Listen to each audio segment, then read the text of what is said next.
action. Welcome back to the Creator Incorporated. We have Jack Boudreau. Jack Boudreau is a content creator that is really more of an entrepreneur, but he builds in public.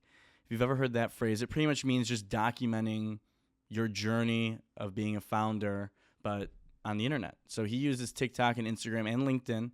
He's got, over 50,000 followers across those platforms, and he's very honest. He's very real. He shares videos of him on calls with VCs. He's trying to pitch to raise money for his business. He talks about the things that go wrong, the things that go right, and he gives a ton of these resources to help other people become entrepreneurs. But what's great about Jack is he does it in the simplest way possible. He says it himself. I mean, he's a former finance guy. He doesn't know, what is the best practices for social media. He's not a master editor, but it goes to show that if you're creating valuable content for a specific audience, the production value doesn't have to be incredible. He gets into some of his tips and tricks and what's really worked for him. But at the end of the day, it's great to hear his story. He's such a unique person, very great, very outgoing, fun to talk to. So it was a blast for me. I hope you all enjoy it. Let's get on with the show. Follow the Creator Incorporated on TikTok, on Instagram, on LinkedIn. And just check us out. But I'll let us get to it. Welcome. It's the Creator Incorporated. We got Jack and Gino. Jack Boudreau. Am I saying that right? Yeah. You actually did. Nailed it. Yeah, never a doubt. Jack Boudreau, welcome to the show. Let's go through your stats real quick. We got 21.7 thousand followers on Instagram, 24.5 thousand followers on TikTok, 6,000 on LinkedIn. You reach millions of people, Jack, and you create content. We do. But you're also the co-founder of Habits. Yep. Which is a business. So you're running two little side things. We were just talking about it before we hit record, the, balancing both like the personal social stuff and the business stuff. We're going to get into all of it. Yep. But first, I like this question. This is one of my favorite questions to ask. When you go to a party, how do you introduce yourself? You've only got like a few seconds, and it's like you don't want to. It's so funny you brought this up because I've been talking about this with my girlfriend a lot because she's been there like every step of the way from no followers on TikTok, no followers on Instagram, and Habits like the startup didn't even exist. And now, fast forward 18 months later, reaching millions of people. I usually curate it based on the person I'm seeing. Smart. I've met a lot of different people across my life, and I kind of continue to like leverage what does this person probably need to hear? Because nobody wants to hear like, I'm the CEO of a tech startup. Hey man, I'm an influencer. Like it's cringy, it's horrible. So oftentimes what I say to people is I work in sales. No way, really? It's because there's a persona of influencer, and maybe it's just the stubborn image of my head of some person with a tripod in the middle of the street twerking when traffic is all around them, or it's some cringy dude with a drop shipping scheme or some sort of foreign exchange arbitrage strategy to get you to buy their course. Like that is still burned into my brain. So I refuse to call myself an influencer. And if it ever does come up, I'll try to subtly bring it into conversation. If people say like, oh, well, what do you do for a living? It's like, okay, well, I work for a tech startup or I work in sales and I do some like content on the side. That's fantastic. I'm still hanging on to a few FX arbitrage schemes from back in the day. How are they doing? As long as they say if you keep giving them money, they'll get it. 100%. So, the returns come. Yeah. You just got to show up every day, man. That's get right. 0.01% better and pay $1 every day to them, and I it will go work to this out. sketchy mansion across town. And And it's not an Airbnb; it's their house, right? Course, and they don't rent the car on Turo. It's theirs. No, it's always theirs. 100%. So I think it's totally fair. You create content, and now you've probably, through your journey realized that, not everyone is twerking on a sidewalk, setting up a tripod.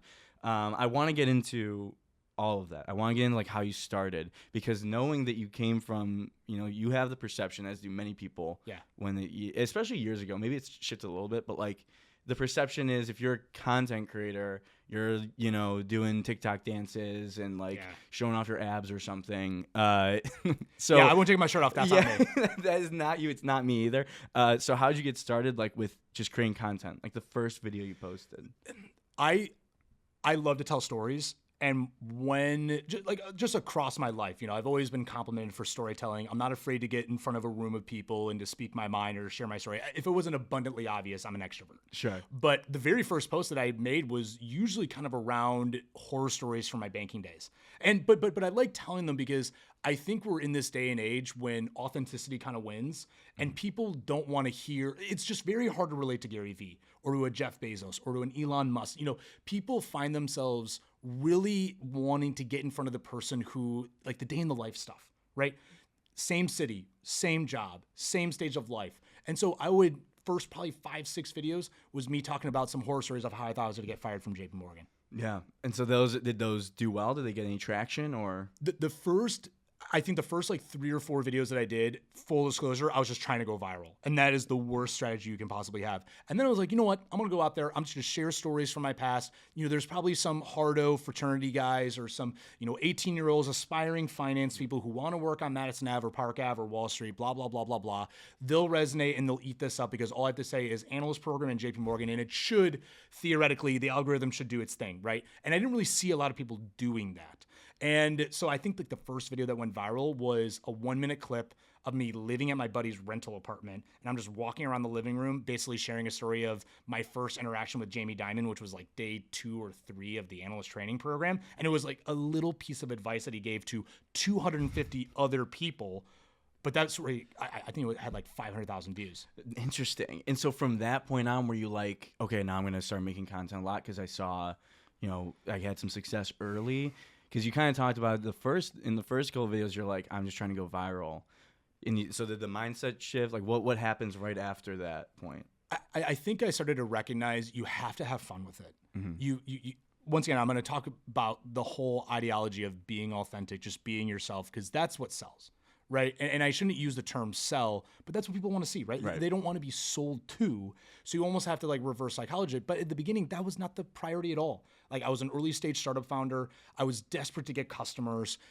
We didn't have the budget for Google ads or, Meta ads or, I kind of started the story like on the streets of Boston, kind of pitching people with a poster board. Like I was so desperate to get people to try our product that eventually I said to myself, well, TikTok kind of benefits small brands. It doesn't really matter your follower count. As long as people are watching your video, like it'll perform well. And so I started just to replicate that storytelling and it started to work, but undoubtedly not off the bat. I think maybe every 3 or 4 videos, one would kind of pop off. But at that time, popping off was 5,000 views, maybe 10,000 views. And then I just tried to respond to DMs. I tried to understand from what people thought was good or not good. But at the very end of the day, I had no freaking idea what I was doing. Yeah, no clue. Because you're not classically trained. We talked about that too. You're not like a social media marketing person that creates content on the side. You've got like all these tips and tricks or best practices, if you will. Jack, I think I took one class. I went to Butler University. I think I took one marketing class. I'm pretty sure I got a B- in it. Yeah. Maybe that's good. Maybe that's not good. But by me, I was not a straight A student, but that's the extent of my marketing expertise. Yeah. And to your point, the biggest thing feels like it is authenticity. It is truly being true to yourself. So with that said, you said banker, you said analyst. So did you come out of school with a finance degree? Yeah. So was your class a kid who wanted to get into like a big bank analyst training program, really just to brag to their friends and family that they were? I get that. I feel that. Right. Because it's kind of like a stamp of approval, for lack of better words. But what a lot of people don't realize is that I actually probably failed 35 super days. And so when I go to universities now and I tell people my story, I'm like, look, it's a lot easier to connect the dots looking back and it sounds flashy and cool and great. But I was at graduation and I was the only one out of my broader friend group who didn't have a job. And I actually interviewed for the JP Morgan position while I was like spending my last dollars in my bank account with some of my closest friends, just traveling Europe, like backpacking through it. So, and this is like before Zoom, before Hire Review, before all that. So I literally interviewed for the job, I think in June, maybe early June, while in Budapest at an Airbnb wearing like my last clean t-shirt. And then they shipped me out to New York for training like that July. Unbelievable. And so you end up landing that role, obviously, but I want to hear about, so I'm trying to do this like in tangent, like in the same like parallel. Yeah. Your content creation lining up with now being, a co-founder. Yeah. I think the best way to kind of categorize it in the simplest sense is that I'm kind of a stubborn person. If everybody were to go right, I would go left.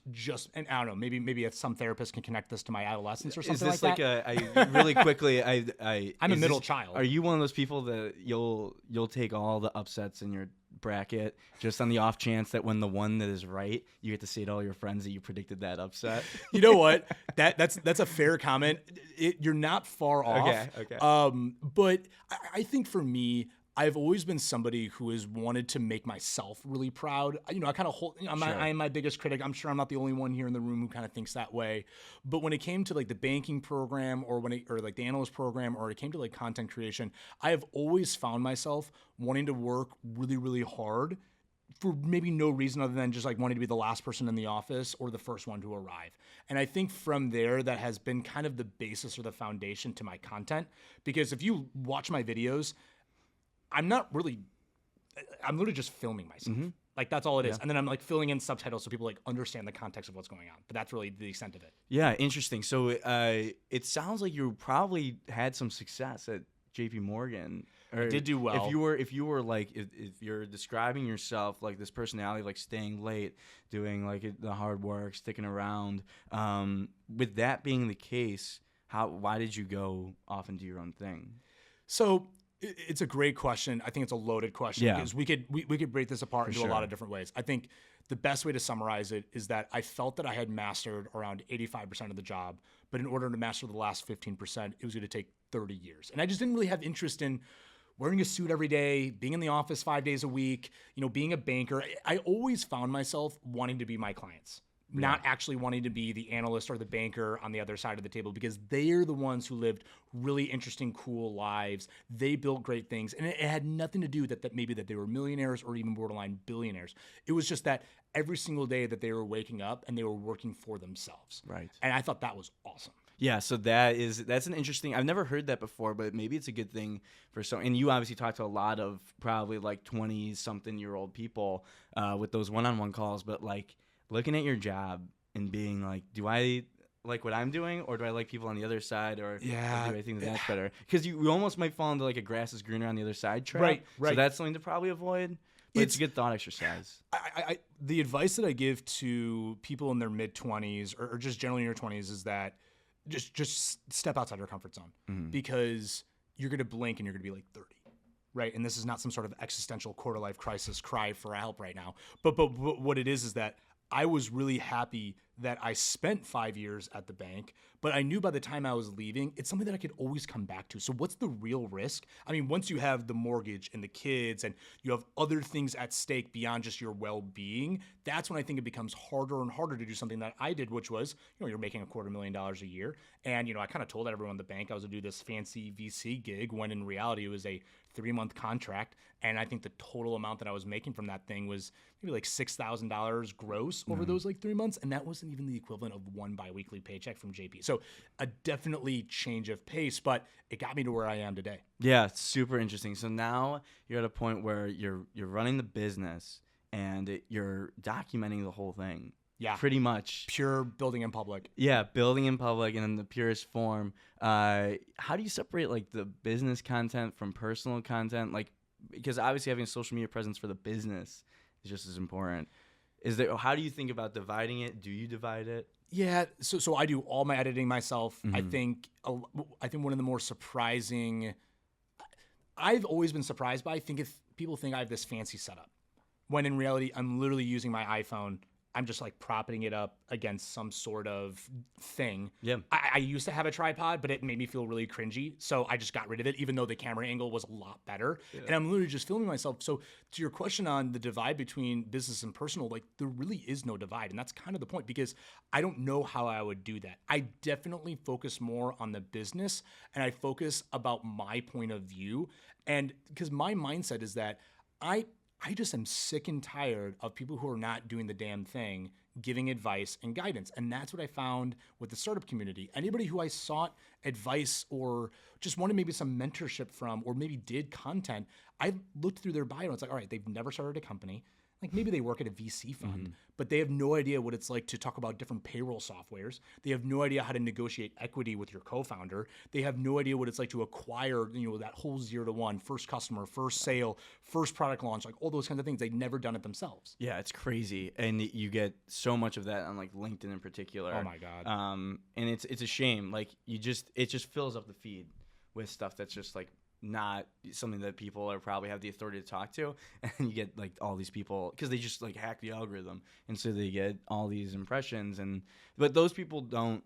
It's just, to your point earlier, it's not sustainable to create that kind of content, because you're gonna get exploited, or you're gonna come to a point where it's like people are gonna suss that out. Yeah, I think the internet is really good, and that's something we're noticing too. Like, audience is very, very good at knowing authenticity. Oh, I mean, internet hate is like one thing. That's a very real thing. And trolls is a whole other thing. It's honestly funny because when people like make fun or they poke holes or whatever, it's very interesting to see who your content is being reached by and how, they evaluate it, how they go about it. I think I've like literally responded to every single DM that's ever been sent my way. It's getting harder to, but it's something I take personal pride in because I genuinely believe that we're all on this earth just like literally trying our best. We're all works in progress. But if you try to do content that is not authentic or does not like kind of come from like the heart or the brain or something that you're genuinely trying to evangelize, it's unsustainable, to your point. And it's not just so much about the exploitation of it. It's moreover that it's just, you're going to find yourself trapped because you won't have that creative freedom to lean on your gut of what you think people want. And if you never learn that muscle, if you never learn that instinct, then you're just going to run out of ideas. It's just, or you're going to have to copy from other people, and that's it. You're going to set yourself up for failure. Yeah, you're done for. That is like that's how you just completely destroy yourself and any credibility that you have. And I want to hear about that too, like with credibility and kind of, because I feel like, I mean, I've followed you for a while. I followed you internet-wise, not in real life. I'm interested on your take with like slowly building a community, because what I hear when I talk to a bunch of other creators is they're like, it's just so much more valuable and so much more effective to like slowly build your following. Yeah. Because and not seeking just those very viral moments. Kind of to your point, I mean, your first videos, you admitted you're just trying to go viral. Yeah, and those videos did horrible. Mm-hmm. And when I started storytelling about the JP Morgan days, it did suck because I hate to admit it, but some of those videos took literally 3 hours because I didn't know how to edit. And so I always had to be one take. And I had this weird arbitrary mentality that the video had to be just under 3 minutes.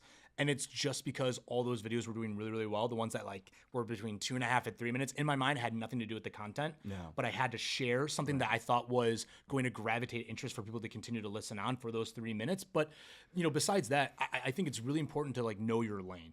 And I think the reason why TikTok really benefits people who are starting out is because it doesn't matter how often you post. It's kind of like Twitter in that sense, but in video format. And people are just swiping along. They don't really know how many followers you have. It doesn't really matter how much credibility you have. And I don't know about you, but at least for me now, when I see a video performing really, really well, I'll click on it. And sometimes the person has 500 followers. Maybe, almost rarely do they have a very large 6-figure level following. It's crazy. I've had a decent amount of success on TikTok. I have 700 followers, and which is amazing for me. And look, you start somewhere. I know you started and to that point, I started with like 0, like 2 months ago. And so, but the craziest thing is I've had a few TikToks that like kind of took off a little bit. Yeah. And it's all like content just about like the neighborhood Gino and I live in. We live in the East Village, and so the algorithm catches like all those people in that radius.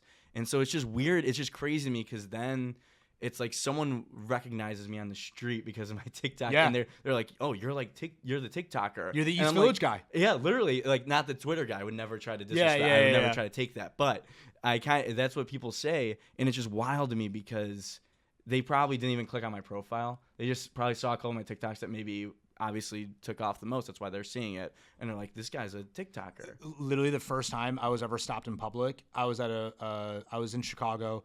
I was at Wrigley Field. My buddy's brother it was like his debut pitching in Wrigley Field ever. A really cool moment. Horrible weather. It's April. It's dark. It's cold. Yep. And candidly slinging beers because like what a cool moment that this is. Of course. And some person in the stands behind us like shouted my name, and I'm with a ton of my friends. I'm like my girlfriend, and like I turned around. It had happened to me before, but it was the first time that it ever happened with like other people around me. And everyone's like, and they're like, wow, like that just happened. And that's when I only had maybe 13,000 followers on TikTok. I probably had been on it for 6 months. But to your point, people remember stories. Mm-hmm. People remember faces that way. And that's why that platform does really, really well, because it understands. I mean, I can speak to my like ideological theories on how I think the algorithm works based on getting to know more of the TikTok team. But the bottom line being, it's one of the many reasons why people go onto these apps. They love to listen to things from people that they feel like they can relate to. For you, it's East Village. For maybe it's me, it's something having to do with finance, startups, or something in between. It's totally, it makes a ton of sense because what you were saying earlier too,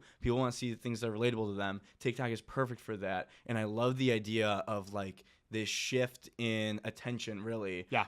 Being like the top 1% get 99% of the attention kind of thing, where it's like the Gary V's are the only ones. That's kind of how social media was maybe pre-TikTok. Well, 100%. And that's why, like, to kind of take this back full circle to your original question of, different social media and just kind of getting started. I mean, I've also, this is going to sound very, very cringy, but I'm that guy who posts on LinkedIn.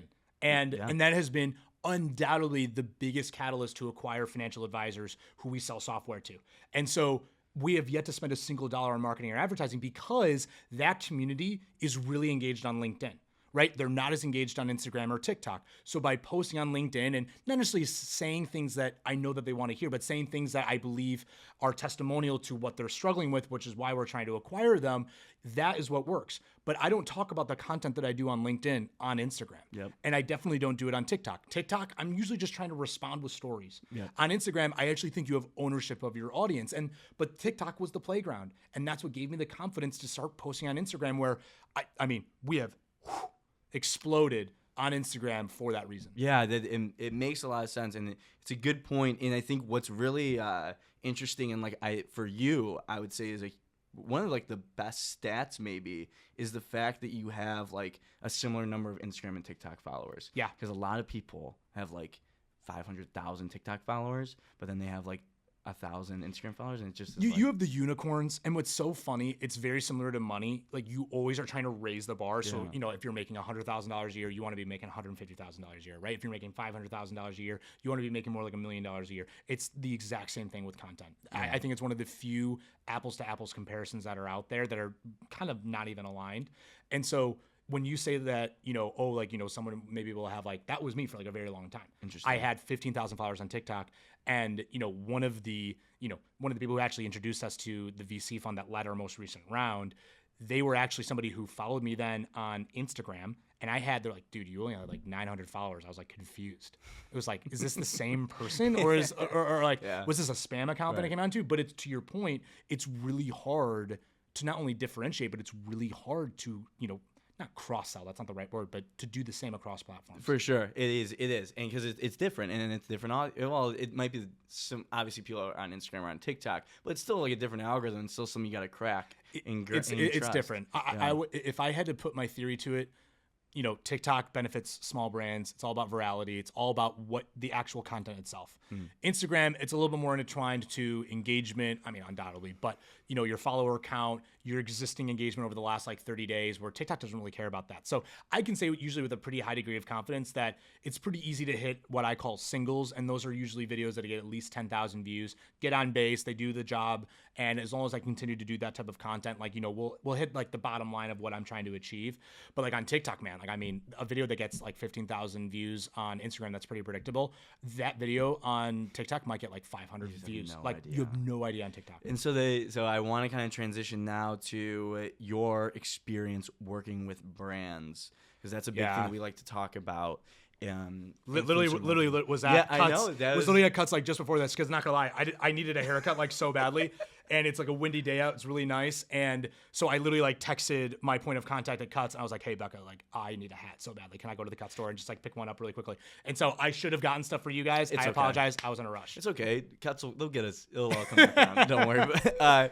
But so let's talk about that, because I feel like you have a really great partnership with Cuts. Yeah, they're awesome. Like that sounded so much like you never seen one of those like ads where they pretend like they're on a podcast and they do that sounded like that. Code habits for 20% off. Yeah, literally. But I want to talk about like your experience with that, so that other creators and other influencer marketing or brand partnership people can learn from it, because it sounds like what you have been able to create is something that other people might want to achieve as well. Yeah, I got to be pretty transparent to say I'm in the thick of it right now, and I'm learning as I'm doing. So take a lot of this with a grain of salt. But the story behind Cuts, who were like the first ones to embrace us, I think I had maybe like 5,000 to 7,000 followers on TikTok, but I had enough. Every month I had probably 4 to 5 videos that performed well. And I think they could see that I was growing. I still have no idea if I'm a valuable creator to them or not. But they believe, like, we have very aligned missions. Like, they've never backed a startup founder per se. Not saying that they invested in us, but they just started sending me free clothes. And I reached out to them because I genuinely loved their stuff. During COVID, they were the classic Instagram. I call them like Instagram brands. I shouldn't say that today. But right, the ones that just you get the ads for them and you almost like impulsively buy it. But they were one of the few brands that really got me excited to work with because their whole mantra is the sport of business or whatever. Yeah. And they had the clothes that I wanted to wear. So I was like, can you just like send me some free stuff? And Becca started sending me free stuff and it's exploded since then. That's amazing. So now you got this partnership with them. That's what it's all about. I mean, and so because you have the finance background, which I think is super interesting. I feel like a lot of creators, maybe you can come from any walk of life and start making content and do it consistently and like create an audience for yourself. And these people now are kind of thrusted in this position of like, oh, now I have a ton of brands reaching out to me. Yeah. Like, what's your advice to someone? Maybe they just kind of caught fire and they're getting brands reaching out to them. What's the best way to ensure that they're not, for lack of a better word, like getting screwed over? Undoubtedly, you got to reach out to brands. And the whole screwed over part, you're just not going to know until way after the fact. So don't sweat the small stuff. Just recognize we're all works in progress. And whether it works really well in your favor or not, it's going to be a learning lesson. And that's one thing that I took away from Cuts, Training the Street. There's another one that I'm about to announce, things that I've learned along the way. And now that I think I shared, but I probably made like 5 to 10K last year, but I'm going to be making, I've already made 5X that in the first quarter of this year. And that's probably going to continue down now that I've made mistakes, or at least now I know a little bit better of what I'm doing. Yeah. And so your big thing is like, reach out to the brands. Reach out to the brands. Reach out. And is it because the Cuts one is like, they knew who you were and there's already kind of, but because I reached out to them and they like took 2 weeks to respond to me. It was like Becca is my point of contact there and she's great.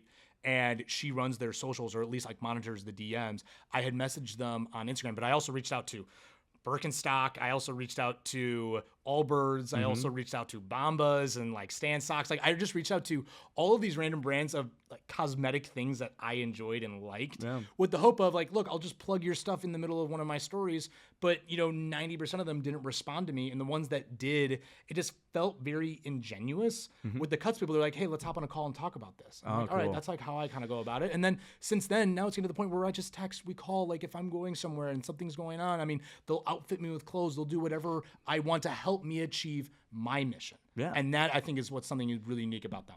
Yeah, it's trying to partner with brands that are in kind of the same lane with you of like trying to promote something. It's the same thing with like getting a sponsor. Like I think in our situation, like for content, it's like we create content to help advertising professionals be more informed and know how to do their job better. If you're a brand that also wants to help advertising professionals get better at their job, of course we should partner together. Yeah. And I think coming into that with that story and like to your point about storytelling versus being like, hey, I'll plug all your stuff. Like, give me money or else. Yeah, it's Wild West in the sense of depending on who you're working with and depending on their experience, it's probably going to dictate the terms of it. So for a new brand deal that I'm working on right now, they've never worked with an influencer ever.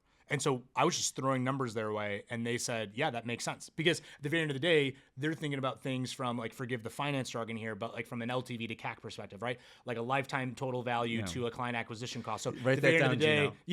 Right. So I knew how to speak their language. Right. And so, since they're private equity backed, I know that they got a war chest of capital and it's all about distribution and they're looking for different ways to acquire new users or to reach new audiences. So that's an easy value proposition. But for my buddy who I met with this morning, who, for lack of better words, is a creative director for a very large, like high growth tech startup. When he works with influencers, because they do a lot in music and sports, and I'll just kind of leave it at that before I put him on blast. He says that, look, depending on who we're working with, we might just do a 10,000. Like he says, I only want to give like 10 grand or 20 grand for 1 to 2 posts. Because he only wants to work with really, really big influencers. But he's also known because he's got an agency experience. He says that, look, when we do want to work with more micro influencers, and he didn't directly say that I was one of those, but maybe I'm kind of in that in-between stage, he articulated that what we are looking for are people who are going to do over deliver and under promise because they want to make their mark with a big brand. Yeah, absolutely. And a great place for that feels like TikTok because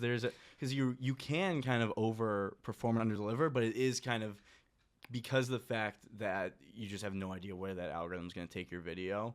It's a little bit of a gamble. If you have a following on TikTok, you definitely have a lot more leverage, but it's a lot harder to guarantee results. Mm-hmm. And so now that I've been doing it for a year, I have a general gauge if a video is going to do under 5,000 or maybe more than 5,000, but that's kind of the extent to it.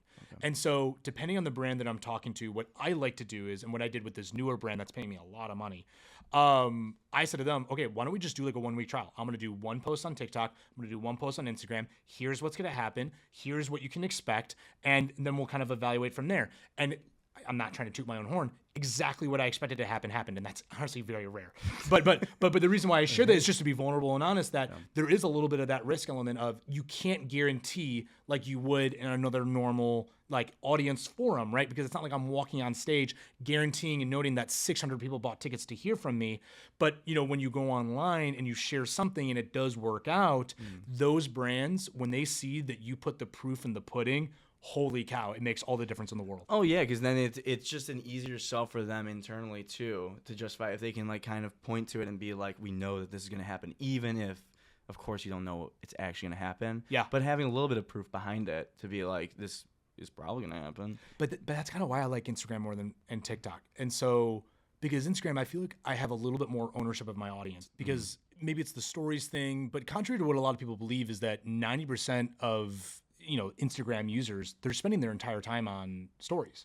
And so it's really integral to be able to have like engaging content daily. So then your story is popping up time and time again. And that's something that I've recently have learned. Okay. But when you make a reel, I can see the stats. Like that's one of the best parts about being on the creator side. You can actually be able to literally see who's viewing your stuff, where they're viewing it from, what their demographic details are, like high level, obviously, but still 80% of reels are being viewed by non-followers. So that's how you're able to acquire people. I look at stories as like a retention. Okay, gotcha. Yeah, and it's like you have your committed audience, so you know that it's going to be coming through. Yeah. I love that. Okay, well, great. Listen, I think that's all the questions I had. Jack, this is fantastic. Yeah. Appreciate the insights. I think this is going to be huge for people that like kind of want to get the inside scoop on what works, all that fun stuff. Thank you again. And then how can people find you online? Literally just Jack_Boudreau_. You can also check out the startup at www.usehabits.com. Usehabits.com. Usehabits.com. You can use that for anything. Yeah. All right, appreciate it, man. You got it.